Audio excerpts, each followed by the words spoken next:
안녕하세요. 김영대학교 24학번 전우영입니다. 오늘같이 감사한 날 간증을 하게 되어 더 기쁜 것 같습니다. 저희 발을 시켜주었던 재민이 형은 여기 없지만 오랜만에 재민이 형을 떠올려보는 시간이었던 것 같습니다.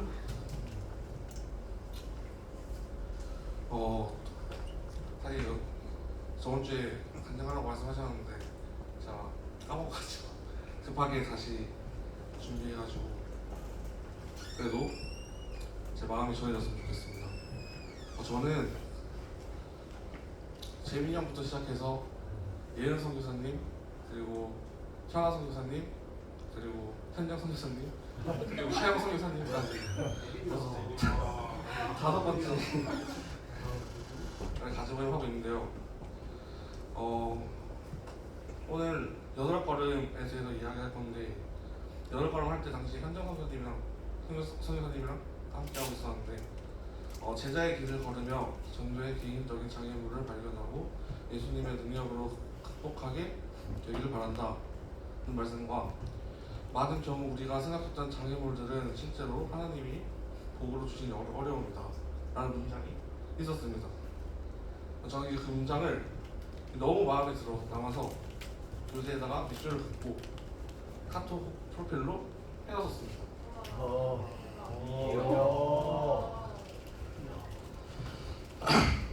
그 당시 저는 매주 금요일마다 아침 일찍 일어나 동대구역에 가서 선교사님을 만나고 간증 모임을 하고 다시 상주로 가는 반복된 일정을 보내고 있었습니다. 육체적으로도 피곤했고 마음도 지칠 때가 많았습니다. 그런데 지금 돌아보면 단순히 바쁜 시간이 아니라 하나님이 저를 훈련시키고 계셨던 시간이었다는 생각이 듭니다. 저는 그때 주변 시선을 정말 많이 의식했던 것 같습니다. 다른 사람들과 비교도 많이 했고 사람들에게 어떻게 보일지를 많이 신경 썼습니다. 그래서 지금 제 안에 나만의 색이 없다고 느껴질 때도 많았습니다. 그런데 8걸음을 하면서 하나님 각 사람을 다르게 부르시고 약함 속에서도 하나님 방식으로 사용하신다는 것을 배우게 되었습니다. 특히 바울의 모습을 보면서 큰 위로를 받았습니다. 바울도 연약함이 있었지만 하나님은 내 은혜가 네게 족하도다. 이는 내 능력이 약한 데서 온전하여짐이라 라고 말씀하셨습니다. 저는 완벽해야 하고 인정받아야 한다고 생각했는데 하나님은 오히려 부족한 모습 속에서도 일하고 계셨습니다. 그리고 이제는 남의 시선에 맞춰 살아가기보다 하나님의 안에서 저를 더 배우고 하나님이 주신 모습으로 성장해 가고 싶다는 마음이 생겼습니다. 아직 많이 부족하고 흔들리지만 지금이라도 하나님 안에서 배우고 나아가고 싶습니다. 제가 생각했던 장애물과 연약함조차 하나님은 복으로 사용하고 계신다는 것을 조금씩 알아가고 있습니다. 그리고 저는 이 8걸음을 배우면서 저는 저희 교회가 많이 생겼습니다. 시골에 있는 작은 교회이고 그 주변에는 대부분 불교 집안이 많은 곳이지만 그곳에서도 하나님께서 분명 일하고 계신다는 마음이 들었습니다. 특히 저번 주에 우리 교회에서 처음으로 기도회가 열렸는데 그 시간을 지나면서 하나님 꼭 크고 화려한 곳에서만 역사하시는 분이 아니라 작은 곳에서도 역사하신다는 것을 다시 느끼게 되었습니다. 저는 자꾸 남들과 비교하고 더 커 보여야 한다고 생각했지만 하나님은 작은 공동체와 작은 순종 속에서도 일하고 계셨습니다. 그리고 부족한 사람들을 통해서도 하나님 방식으로 역사하신다는 것을 조금씩 배우고 있습니다. 아니 저는 많이 부족하고 흔들리지만 이제는 조급해하기보단 하나님 안에서 제 속도로 배우고 성장해가고 싶습니다. 이상입니다.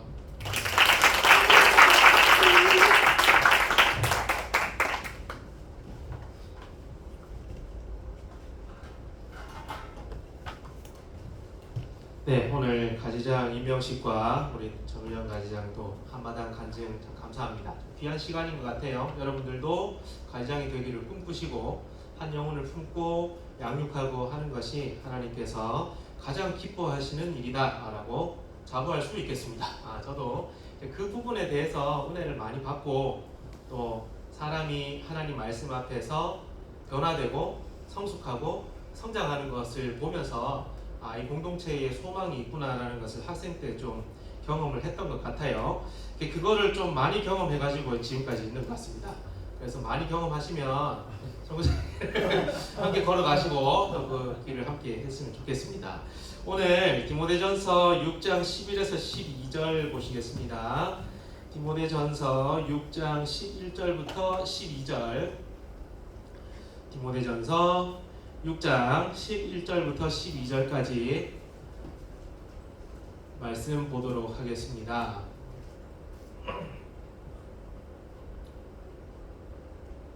다 찾으셨나요?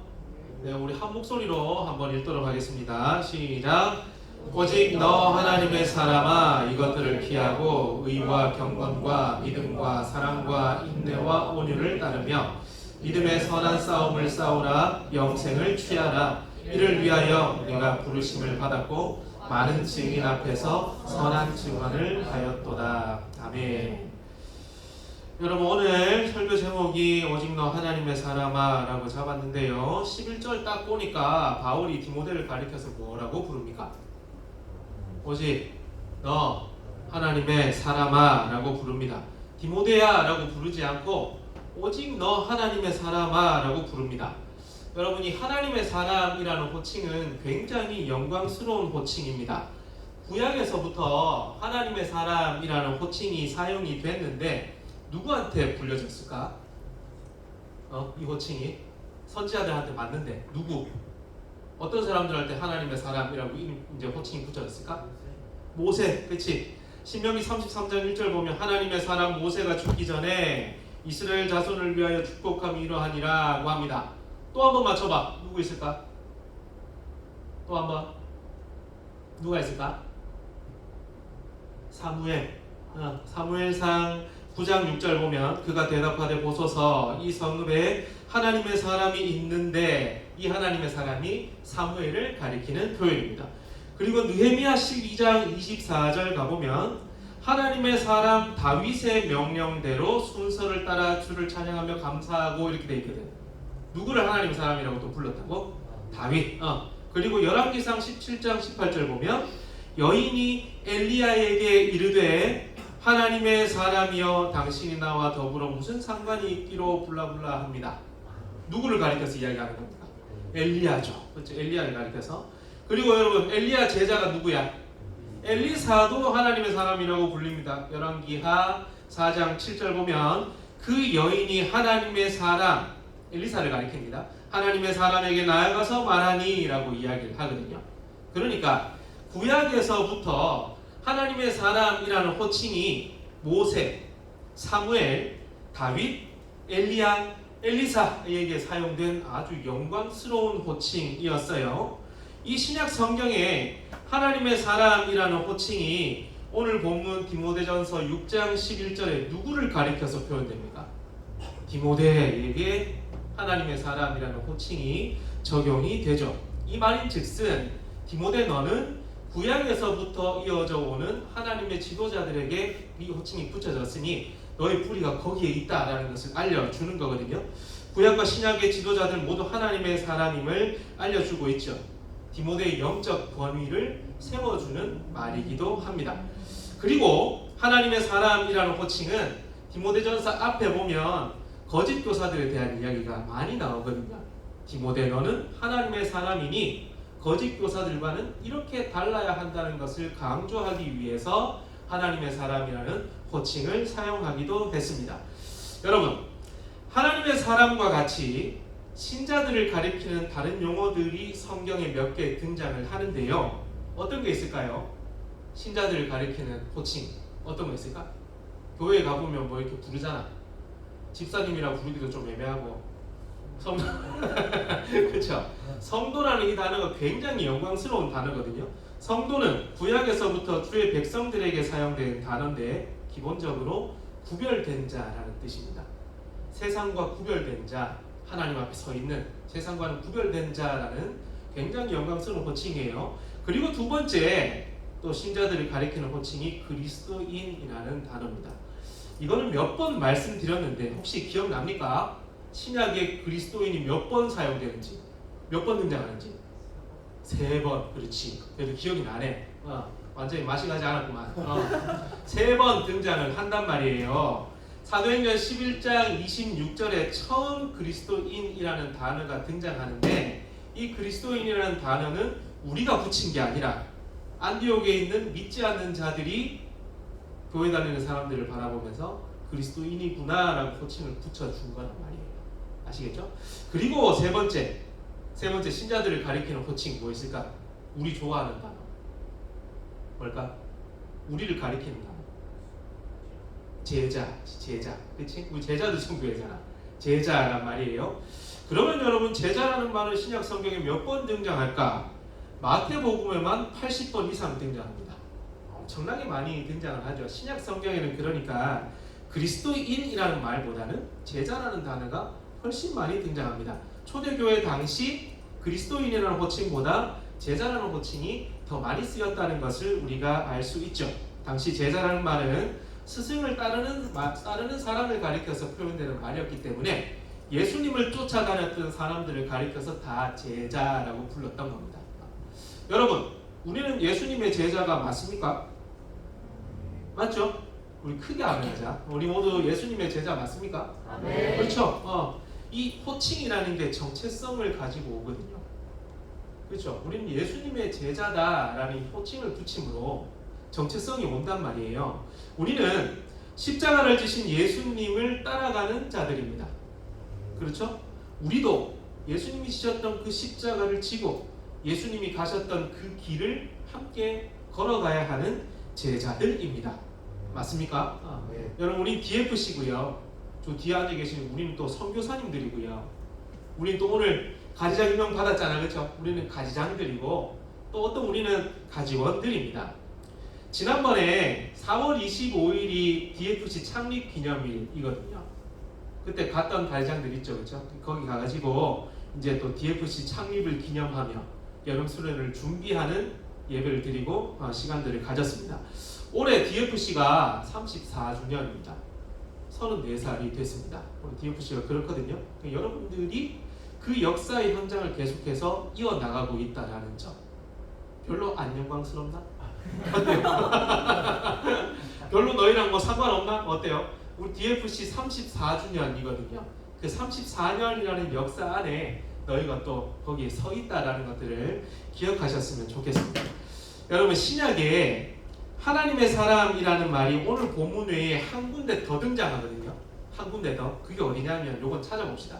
디모데후서 3장 17절 한번 찾아봅시다. 찾아서 같이 한번 읽어봅시다. 디모데후서 3장 17절.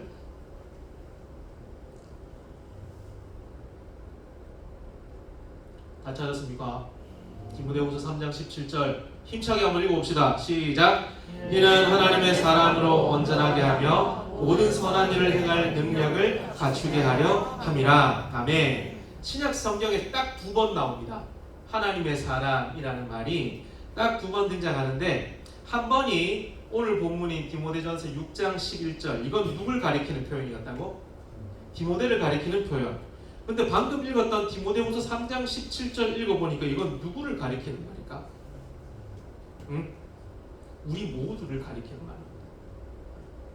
하나님 안에서 성숙한 모든 선한 일을 행할 능력을 갖춘 모든 그리스도인을 가리키는 표현이 하나님의 사람으로 또 사용이 되는 거예요. 구약과 신약에 등장하는 하나님의 사람은 특정한 인물을 가리키는 표현이었는데, 신구약 성경에서 하나님의 사람이 제일 마지막에 쓰이는 성경 디모데후서 3장 17절 보니까 이건 누구한테 쓰여진다고? 우리 모두에게 쓰여지는 거예요. 그러니까 여러분, 우리는 어떤 사람들이라는 거야? 하나님의 사람이라는 거죠. 얼마나 좋아? 얼마나 좋아요. 그렇죠? 우리 하나님의 사람이라는 겁니다. 오늘 임명받은 우리 가지장들 하나님의 사람들이야. 아시겠지? 하나님의 사람이라고. 어딨노? 저기 있네. 하나님의 사람이라고. 아시겠죠? 하나님께서 그렇게 부르셨으니 귀하게 쓰임받고 사용받으셨으면 좋겠어요. 11절 보시면요, 오직 너 하나님의 사람아 이것들을 피하고 의와 경건과 믿음과 사랑과 인내와 온유를 따르며 라고 하는데, 의와 경건과 믿음과 사랑과 인내와 온유, 이거 하나하나 다 따지면 오늘 설교 한 시간 더 해야 돼. 이건 하지 말고 동사 2개만 한번 찾아봅시다. 동사 두 개만. 11절에 어떤 거 있을까? 피하고 또 따라라 이야기합니다. 그렇죠? 피하고 따르고 이 동사 두 가지 좀 이야기를 할게요. 여러분 피하라라는 이 말은 어린이 보호구역 몇 킬로 달려야 됩니까? 30km. 쓱 차고 와요. 오면 오네 하고 쓱 피하는 이런 걸 가리켜서 피하라라고 말하는 걸까? 그렇게 피하는 거 가지고 피하라라고 이야기를 할까요? 아니야, 그게 아니야. 이 피하라라는 말은요, 생명의 위협을 느껴서 네가 있는 힘을 다해서 피해라라는 뜻이거든요. 화살이 날아오면 어떻게 피해야 돼? 화살 날아오면 죽도록 피해야 될 거 아니야? 뒤에 개 쫓아오면 어떻게 할 거야? 안아줄 거야? 죽도록 도망가야 되지 않겠습니까? 전력을 다해서 최대한 있는 힘껏 달아나라 이 뜻이거든요. 여러분 무언가에 쫓겨본 적 있습니까? 어때요? 쫓겨본 적 있어요? 좋트나 쫓겨보니까 누가 나를 잡으려고 쫓아오는 악몽을 꾸면 어떨 것 같아요? 와 행복하다 일어나가지고 와 오늘 너무 좋은데 이러면서 그렇게 깰 것 같습니까? 아니죠. 땀에 흠뻑 젖어가지고 깰 거예요. 얘들아 오늘 군인 왔는데 다시 군대 가는 꿈을 꾸면 와 이거 최악이다 그렇죠? 다시 원위치 내일 다시 들어가야 돼. 다시 제로 베이스에서 최악이죠 그렇죠? 제가 2004년에 군대 갔거든요. 2004년에 군대 갔는데 그때는 병무청에 신청서 쓰러 가야 됐어. 이제 뭐 날아오거든. 병무청으로 오세요 날아온단 말이야. 내가 그 병무청으로 가는 데까지 6개월 걸렸어요. 가기 싫어가지고 군대 가기 싫어가지고 너무 가기 싫은 거야. 그 6개월 뒤에야 이제 거기 가가지고 동성로에 그 망경관 옆에 그 병무청이 있거든 대구에는. 거기 가가지고 이제 이름 해가지고 쓰고 이렇게 냈던 기억이 납니다. 선교사님들 만약에 선교사를 결정해야 되는 순간으로 다시 돌아간다면 병무청교사 오늘 밥까지로 갔네. 다시 돌아가야 된다고 한다면 어떨 것 같습니까? 제가 2010년에 선교사 시작했거든요. 2010년으로 다시 돌아가서 해야 된다고 한다면 그거는 악몽이야 뭐야? 어떻게 되는 거야? 여러분 쫓긴다는 것은 그만큼 두렵고 고통스러운 일이거든요. 사람과 상황에 쫓기는 마음이 들면 하루하루가 괴롭습니다. 빛에 쫓기면 그리고 시간이면 인생 너무 피곤할 것 같지 않습니까? 그렇죠? 이런 상황 가운데 처하면 하루라도 빨리 거기서 피하고 싶은 마음이 굴뚝 같을 것입니다. 여러분 그렇다면 우리는 무엇을 피하며 살아야 합니까? 네? 무엇을 피하며 살아야 돼요? 우리가 피해야 될 것은 경건하지 못한 모든 것입니다. 경건하지 못한 모든 것을 피하며 살아야 합니다. 하나님을 대적하게 하고 복음을 변질시키고 공동체를 분열시키려고 하는 모든 것들로부터 우리는 전력을 향해 도망가야 됩니다. 아시겠죠? 그것으로부터 우리 피해야 돼요. 우리를 경건하지 못하게 만드는 모든 것들로부터 우리는 전력을 다해 피해야 할 것입니다. 아시다시피 저도 수도 없이 이야기합니다. 우리의 죄된 본성 잘 안 바뀝니다. 사람을 변할 수 있는가 수련회도 했잖아. 내가 얼마나 그것에 대해서 기도하고 고민하고 짜증나고 빡이 쳤으면 그런 걸 가지고 수련회 주제로 삼았을까? 그렇지? 사역을 하다 보면 사람이 안 바뀐다는 거 참 자주 경험을 합니다. 여러분 저는 우리가요 사람 안 바뀐다를 증명하면서 살지 않았으면 좋겠습니다. 어때요? 여러분 잘 바뀌어요? 어떻습니까? 여러분 복음을 향해 달려가고 있습니까? 경건하지 못한 것들로부터 막 최대한 피하려고 애쓰고 있습니까? 여러분 우리는 복음을 증명하며 살아야 되는 사람들이지 사람 안 바뀐다는 것을 증명하며 사는 사람들이 아니란 말입니다. 무슨 말인지 알아들어요 지금? 나는 안 바뀌어. 안 바뀔래. 죽어도 이건 안 할래. 그렇게 하면서 사시겠습니까? 하나님 저는 여기까지입니다. 더는 안 될 것 같습니다. 더는 안 될 것 같은데요. 그렇게 하면서 사시겠습니까? 아니지. 우리는 예수 그리스도께서 우리에게 주신 복음을 들고 영혼을 낳고, 그렇죠? 그 영혼이 또 장성한 분량으로 자라날 때까지 계속해서 옆에서 섬기고 갈구고 보면하고 가르치고, 맞죠? 해야 되는 사명을 받았다라는 이야기입니다. 그리고 바울이 디모데에게 또 다른 동사 뭐라 그랬다고? 따르라라고 이야기를 했단 말이야. 이 따른다라는 말은 사냥꾼이 사냥감 쫓아갈 때 쓰는 말이거든. 대충 쫓아가지 않는단 말이에요. 그렇죠? 사자가 뭐 사슴 하나 잡을 때 대충 합니까? 아니에요. 전력을 다해서 쫓아가서 잡는단 말이에요. 그걸 표현할 때 따르라라는 말을 쓴단 말입니다. 마태복음 28장 20절 보면 예수님께서 내가 너에게 분부한 모든 것을 가르쳐 지키게 하라고 말씀합니다. 가르쳐 지키게 하라, 이 말도 말씀드렸잖아. 지킬 때까지 가르치는 거라. 그렇죠? 지킬 때까지 가르치는 것이라고 했습니다. 예수님의 제자들은 다음 세대의 제자들에게 그들이 지킬 때까지 가르쳐야 할 사명이 있습니다. 그래서 어떨 때는요, 굉장히 집요해야 됩니다. 안 그렇습니까? 여러분, 여기에 그냥 뭐 재미로 온 거 아니잖아요. 안 그래요? DFC가 재미로 오는 건 아니거든요. 해보니까 좀 알지 않겠든? 그렇죠? 여기가 재미로 하는 데는 아니란 말이에요. 그렇죠? 우리는 훈련단체거든. 우리는 하나님 앞에서 선교를 감당할 수 있는, 선교적 사명을 감당할 수 있는 어떤 그런 능력을 갖추기 위해 훈련하고 또 열심으로 나아가는 그런 단체란 말이에요. 놀려고 온 것은 아닙니다. 그렇죠? 우리는 훈련 받으려고 이 땅에, 이 자리에 온 거기 때문에 어떨 때는 굉장히 끈질기고 집요해야 한다라는 거죠. 목표를 달성할 때까지 끈질기게 집요하게 붙잡고 늘어져야 하는 영적인 근성이 필요하다라는 말입니다. 여러분, 좀 근성 좀 있어요? 어때요? 뭐 조금 하다가 아우 힘들어, 못하겠는데 뭐 이렇게 이러면서 뭐 그러고 있지는 않습니까? 여러분, 11절을 제가 말씀드린 대로 다시 바꿔서 번역을 한번 해보면요, 디모데 너 하나님의 사람아, 죄에 대해서는 죽을 힘을 다해서 도망치고 의에 대해서는 죽을 힘을 다해서 쫓아가라, 이 이야기거든요. 우리 가지장들, 오늘 임명받은 가지장들, 이 말씀에 아멘으로 반응하시길 바랍니다. 안 하노? 죄된 것을 멀리 하시고요, 의로운 것을 가까이 하십시오. 제발. 여러분 아시겠죠? 여러분, 어찌 보면 우리의 인생은 좀 톰과 제리 같은 느낌도 있어요. 좀 옛날 만화지, 봤나 혹시? 톰과 제리가 일단 맨날 쫓고 쫓겨.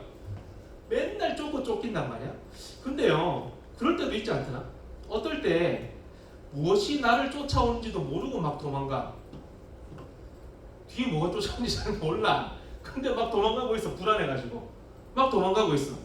또 어떨 때는 내가 무엇을 따라가는지도 모르고 막 그걸 쫓아가. 남들이 다 하니까 막 쫓아가고 있어요. 쫓고 쫓기고 쫓고 쫓기고 쫓고 쫓기고 하고 있는데 뭘 쫓고 쫓을지 잘 모르겠어. 여러분, 혹시 그렇게 살아가고 있지는 않습니까? 최대한 여러분, 죄로부터는 멀리 달아나시고요, 하나님을 알아가는 자리가 있다라고 한다면 최대한 가까이 가십시오. 그것이 우리가 해야 할 일이고 우리가 살 수 있는 방법이다라는 겁니다. 12절 보시면요, 바울은 디모데에게 또 죽기 살기로 할 것을 이야기하는데, 믿음의 뭐라 그래요? 선한 싸움을 어떻게 하래? 싸우라. 그리고 영생을 취하라고 이야기합니다. 이거 전쟁 용어거든. 전쟁 용어라고, 군사적 용어라고. 여러분, 우리는 하나님의 사람으로 부르심을 받은 자들입니다. 동의하십니까? 네, 하나님의 사람으로 부르심을 받았습니다. 캠퍼스에서 복음을 전하고 제자를 세우고 하나는 그 부르심에 우리가 반응함으로 캠퍼스에 서 있죠. 선교사님들, 가지장들, 가지원들 이렇게 서 있습니다.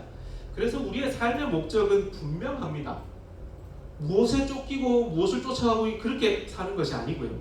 우리의 삶의 목적은 분명하죠. 하나님의 선교적 사명을 완수하기 위해 우리가 살아가고 있는 것입니다.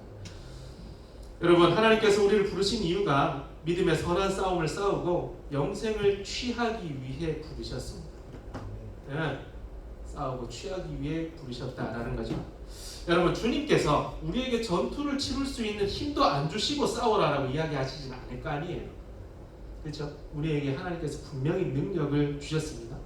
그래서 그 능력을 의지함으로 영적 전투를 치러내는 것입니다.